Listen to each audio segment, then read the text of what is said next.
నమస్తే. రాజధాని ఫైల్స్ అందరికి తెలిసిందే. అమరావతి గురించి ఉంది అని చెప్పి, అలాగే ఇప్పుడు దీంట్లో సీఎం జగన్ని కించపరిచేలా ఉన్నాయి కొన్ని సీన్స్ అని చెప్పి హైకోర్టులో స్టే వచ్చింది. అయితే సో ఇప్పుడు ఆ మూవీ ఇవాళ రిలీజ్ కావాలి, కానీ ఇవాళ కావట్లేదు, దాన్ని ఆపారు. మరి ఎందుకు, దానివల్ల ఎలాంటి నష్టాలు ఉన్నాయి అనేది మనకు వివరించడానికి సీనియర్ జర్నలిస్ట్ దాము బాలాజీ ఉన్నారు. ఆయన అడిగి తెలుసుకుందాం. నమస్తే సార్. నమస్తే సార్, ఇప్పుడు హైకోర్టు దాన్ని ఆపండి అని చెప్పేసి అన్నారు రాజధాని ఫైల్స్ని. అసలు అంటే వ్యూహంని ఆపినందుకు దీనికి ప్రతీకారం అనుకోవచ్చా?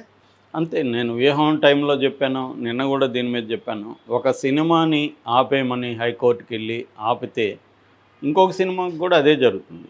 ఎప్పుడైనా అదేదో అంటారు కదా, గాజు ఇంట్లో ఉన్న వాళ్ళు ఎదుటోళ్ళ మీద రాళ్ళు వేయకూడదని. అంటే నువ్వు కూడా గాజు ఇంట్లో ఉన్నావు కాబట్టి నీ మీద ఎవడో ఒకడు వేస్తాడు కదా. అది లోకేష్ ముందే ఆలోచించి ఉండాలి. లోకేష్ వ్యూహంకి వెళ్ళకపోయింటే ఇప్పుడు రాజధానికి కూడా వాళ్ళు వెళ్ళే పరిస్థితి ఉండదు. ఒకవేళ వెళ్ళినా అది వాళ్ళ మీద నెగిటివ్ అయ్యేది. ఎందుకంటే వాళ్ళు తెలుగుదేశం వాళ్ళు తమకు వ్యతిరేకమైన సినిమాల మీద కోర్టుకు వెళ్ళలేదు, చూసారా ఇప్పుడు వైసీపీ వెళ్తుంది అన్నది ఉండేది.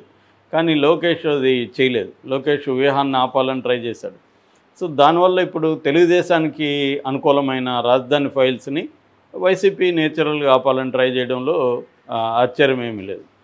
సో ఏంటంటే రామ్ గోపాల్ వర్మ చెప్పినట్టుగా నా సినిమాలో కంటే కూడా మీరు బయట ఎక్కువ తిట్టుకుంటున్నారు, మీరు ఎక్కువ అసెంబ్లీలోనే తిట్టుకుంటున్నారు. నేను మీ తిట్ల కంటే ఏమన్నా ఎక్కువ నా సినిమాలో చెప్తున్నానా? మిమ్మల్ని బ్యాడ్గా తెలుగుదేశాన్ని బ్యాడ్గా వైసీపీ వాళ్ళు, వైసీపీలని బ్యాడ్గా తెలుగుదేశం వాళ్ళు మాట్లాడుకుంటున్నారు. అంతకంటే నేనేమన్నా ఘోరంగా చూపిస్తున్నాను. ఇప్పుడు జగన్ని సైకో అని వాళ్ళు అంటున్నారు, చంద్రబాబుని ఇంకొకరిని బూతులు తిడుతూ కొడాలి నాని వీళ్ళు చెప్తున్నారు. అంతకంటే సినిమాల్లో అసలు అలో చేయరు కదా, ఎందుకంటే సెన్సారే అలో చేయదు. ఇప్పుడు అదే బూతుల్ని రియల్గా సినిమాల్లో పెడితే రోజా తిట్టేదో, అయ్యన్న పాత్రుడు తిట్టేదో, కొడాలి నాని తిట్టేదో వీళ్ళు చేసేది కానీ సినిమాల్లో పెడితే సెన్సార్ అలో చేయదు యాక్చువల్గా. సో మా సినిమాలో సైకో అనే పదాన్ని కూడా తీసేశారు, సైకో అని చెప్తే. ఇక్కడ సైకో అనేది రోజుకు 100 సార్లు జగన్ని తిడుతూ సాక్షాత్ అందరూ చంద్రబాబు దగ్గర నుంచి లోకేష్ దగ్గర నుంచి అందరూ సైకో సైకో అంటున్నారు అతన్ని. వాళ్ళ స్లోగనే సైకో పోవాలి, సైకిల్ రావాలి.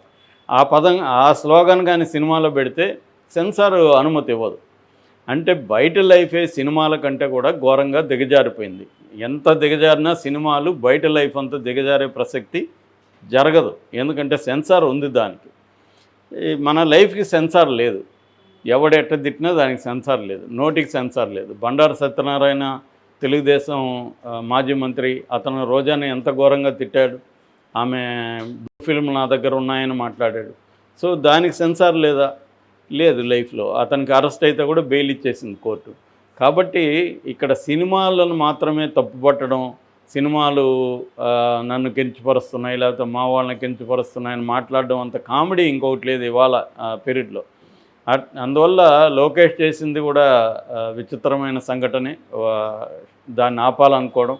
అప్పుడే రామ్ గోపాల్ వర్మ చెప్పాడు, అరచేతను అడ్డుపెట్టి సూర్యకాంత్ని ఆపలేరు, మీరు కోర్టులకి వెళ్ళి మా సినిమాని ఆపలేరని. అది కరెక్ట్ కూడా. ఎందుకంటే ఒక్కసారి సెన్సార్ ఇచ్చేసిన తర్వాత కోర్టులు కలుగజేసుకుంటే అది కోర్టులకే ఇబ్బంది అవుతుంది. ఎందుకంటే అది కూడా ఒక రాజ్యాంగ వ్యవస్థ, అటానమస్ బాడీ సెన్సార్ బోర్డు అనేది. దాంట్లో సినిమా పరిజ్ఞానం ఉన్నవాళ్ళు లేకపోతే ఇతర సామాజిక కళారంగాల్లో అనుభవం ఉన్న వాళ్ళని అక్కడ సెలెక్ట్ చేసి పెడతారు. సరే, ఆ సెలక్షన్లో రాజకీయాలు ఉండవా అవన్నీ అది వేరే విషయం. ఏదేమైనా ఒక బోర్డు అది. సో ఆ బోర్డులో వాళ్ళు కొన్ని గైడ్లైన్స్ ఉంటాయి. ఆ గైడ్లైన్స్ని దృష్టిలో పెట్టుకొని చేయాలి. ఆ గైడ్లైన్స్ ఫాలో కాకపోతే అది వేరే విషయం. సో ఫాలో అయినప్పుడు సినిమాకి పర్మిషన్ ఇచ్చినాక కోర్టులు కానీ ఆపడం మొదలు పెడితే ప్రతి ఒక్కరూ కోర్టుకు వెళ్తారు. ఎందుకంటే ప్రతి సినిమాలోనూ ఏదో ఒక సెక్షన్ ఆఫ్ ద పీపుల్కి కోపం వస్తుంది. అసలు తెలియదు కూడా. మనం ఇప్పుడు నేను ఒక సినిమా తీస్తే నాకు ఎవరికి కోపం వస్తుందో నా సినిమా వల్ల నాకు ఎలా తెలుస్తుంది? నేను ఆ కథని బట్టి కథకి ఏం అవసరమో అది పెడతాను. ఇప్పుడు విలన్ బూతులు తిట్టాడనుకో, స్త్రీలకు కోపం వస్తుంది చాలామందికి. అంటే విలన్ కూడా మంచివాడుగా మాట్లాడాలా అనేది నా డౌటు. సో విలన్ ఎలా చూపిస్తాం, వాడు బ్యాడ్గా లేకపోతే ఎలాగా? అంటే విలన్ రోల్లో కూడా డైరెక్టర్ రచయిత ఉండడు కదా. విలన్ అనేవాడు ఎలా ఉంటాడో అలాగే రాయాలి.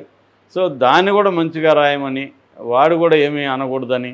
అది ఇంకా కులాలకు సంబంధించి ఎన్ని దేశంలో 6000 కులాలు ఉన్నాయి. ఒక్కొక్కసారి మనకు ఏ కులాన్ని తిరుగుతున్నామో మనకు కూడా తెలియదు. ఫర్ ఎగ్జాంపుల్ కటిక చీకటి అని బాహుబలిలో ఉంది. దాంతో కటిక సంఘం, కటిక కుల సంఘం వాళ్ళు గొడవ చేశారు బాహుబలిని ఆడి. కటిక చీకటి అని అందరూ అంటారు, కానీ అది తప్పని రాజమౌళికి కూడా తెలియకపోవచ్చు, ఆ డైలాగ్ రాసిన జనార్దన్ మహర్షికి కూడా తెలియకపోవచ్చు. కటిక చీకటి అంటే ఏదో కులం ఉందని కూడా తెలియకపోవచ్చు. అట్లాగే మన్మధుడు సినిమాలో ఒప్పర్ మీటింగ్ ఏంది అని అంటాడు, దాంతో ఒప్పర్ సంఘం రంగంలోకి వచ్చింది. ఇలాగ రకరకాలుగా ఎవరిని తిడుతున్నాము, ఎవరిని ఏమంటున్నామో కూడా మనకు తెలియదు తీసేవాళ్ళు. ఇటువంటి కాంటెక్స్లో పొలిటికల్ ఫిల్మ్స్, ఇంక పొలిటికల్ ఫిల్మ్స్ అంటేనే ఇవాళ ఉన్న వాతావరణంలో ఆబ్జెక్టివిటీ అనేది లేదు ఎక్కడా కూడా. మనం దాన్ని మాట్లాడుకోవడమే వేస్ట్. ఆబ్జెక్టివిటీ అనేది చచ్చిపోయింది. ఏదో ఒక వైపు స్టాండ్ తీసుకొని చేస్తున్నారు. రామ్ గోపాల్ వర్మ కూడా క్లియర్గా YCP stand, anti TDP, anti Janasena stand. ఆయన ఓపెన్గా, ఆయన మామూలుగా ఏదో రహస్యంగా చేసే వ్యక్తి కాదు, ఏ పనైనా ఓపెన్గా చేస్తారు ఆయన. కాబట్టి ఆయన ఏమి దాచుకోడు. నాకు వైసీపీతో సంబంధం లేదు, జగన్ అంటే ఇష్టం అనేది ఆయన అనేకసార్లు చెప్పాడు. అట్లాగే చంద్రబాబు అంటే ఇష్టం లేదు, ఇక పవన్ కళ్యాణ్ అంటే ఆయన ఫ్యానే, కానీ నేను ఆయనకి నిలకడలేదు, ఒక క్లారిటీ లేదనేది అనేకసార్లు ఆయన చెప్పాడు. సో ఆయన సినిమా తీసేసినంత మాత్రాన వ్యూహాన్ని చూసి పొలవమని అందరూ వెళ్ళిపోయి, అరే వ్యూహం చూసే వరకు నాకు చంద్రబాబు దుర్మార్గుడని తెలియదే, ఇప్పుడు దుర్మార్గుడని తెలిసిపోయింది అని జగన్ పోయి పొలవమని వేసేస్తారా ఎవరైనా ఓట్లు? ఎవడు వేయడు. చంద్రబాబు దుర్మార్గుడని 100 మంది చెప్పినా, 1,00,000 మంది చెప్పినా నమ్మని వాళ్ళు అలాగే ఉంటారు. నమ్మేవాడు చెప్పకపోయినా నమ్ముతాడు. ఆల్రెడీ ఒక ప్రచారం ఉంది. కాబట్టి పాలిటిక్స్ అంటేనే పెర్సెప్షన్, అంటే ఒక అభిప్రాయాల్ని మ్యానుఫ్యాక్చర్ చేయడం, అభిప్రాయాల్ని మార్చడానికి ట్రై చేయడం. అది అనేక పద్ధతుల్లో చేస్తారు, ఒక్క సినిమా ద్వారానే కాదు. సినిమా అనేది అందులో very very very small aspect. మిగతా అనేక మీడియాలంతా అదే పని చేస్తున్నాయి. మెయిన్ స్ట్రీమ్ మీడియాలంతా, తెలుగుదేశం మీడియా అంతా ఏం చేస్తుంది, రోజు జగన్ని తిట్టడం, చంద్రబాబుని వాళ్ళని పొగడడం. ఇటు సాక్షి మీడియా ఏం చేస్తుంది, జగన్ను పొగడడం, చంద్రబాబుని వీళ్ళని తిట్టడం. ఇదే పనే కదా. అట్లాగే డబ్బులు ఇచ్చి సోషల్ మీడియాని పెట్టుకున్నారు కదా ప్రతి ఒక్కరు. సో ఇవాళ మీడియా అనేది నిట్ట నిలువున చీలిపోయింది. ఆబ్జెక్టివ్ మీడియా అనేది భూతద్దంలో వెతుక్కోవాలి, ఎక్కడో కనబడదు. సో ఇటువంటి కాంటెక్స్లో సినిమాలని బ్యాన్ చేయమని కోర్టుకు వెళ్ళడమే ఒక అబ్సర్డ్ థింగ్. అది లోకేష్ చేసిన తప్పే. ఇప్పుడు వైసీపీ లేళ్ల అప్పిరెడ్డి అని ఎమ్మెల్సీ, ఆయన రాజధాని ఫైల్స్ మీద వేశాడు. రాజధాని ఫైల్స్లో క్లియర్గా ఏముంది, జగన్ ఒక దుర్మార్గుడు, జగన్ ఒక ఘోరమైన వ్యక్తి, జగన్ ప్రజల్ని మోసం చేస్తున్నాడు, జగన్ అమరావతి రాజధాని రైతుల్ని నాశనం చేశాడు, అమరావతి రాజధాని కిల్ చేసేసాడు అనే కాంటెక్స్టే కదా చెప్తున్నారు. ఈ విషయం ఏమన్నా కొత్తదా ప్రజలకి? వైసీపీ వాళ్ళు, తెలుగుదేశం వాళ్ళు రోజు అదే కదా చెప్తున్నారు. పవన్ కళ్యాణ్ ఎక్కడ పోయినా అదే కదా చెప్తున్నాడు. అంతకంటే ఏమన్నా పవర్ఫుల్గా వీళ్ళు చెప్పబోతున్నారు సినిమాలో? అది చూస్తేనే లో బడ్జెట్ సినిమా, దాంట్లో ఏంది పవర్ఫుల్ ఎమోషన్స్ ఏం చెప్పబోతారు వాళ్ళు?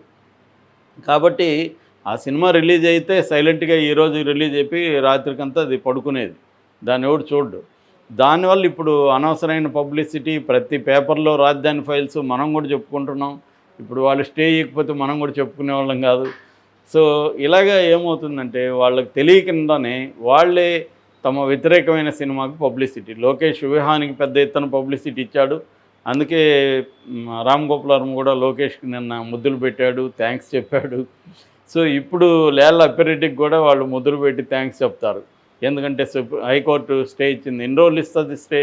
రేపటి వరకు అని చెప్పింది ప్రస్తుతానికి.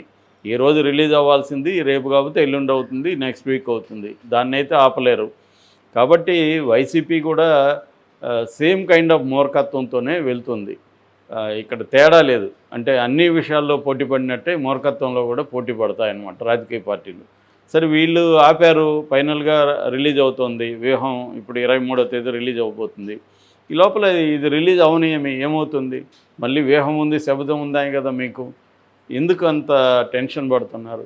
సో ఇక్కడ ఏం జరుగుతుందంటే ఆంధ్రప్రదేశ్లో పార్టీలు బాగా టెన్షన్ పడుతున్నట్టుగా కనబడతాయి, రెండు పార్టీలు కూడా.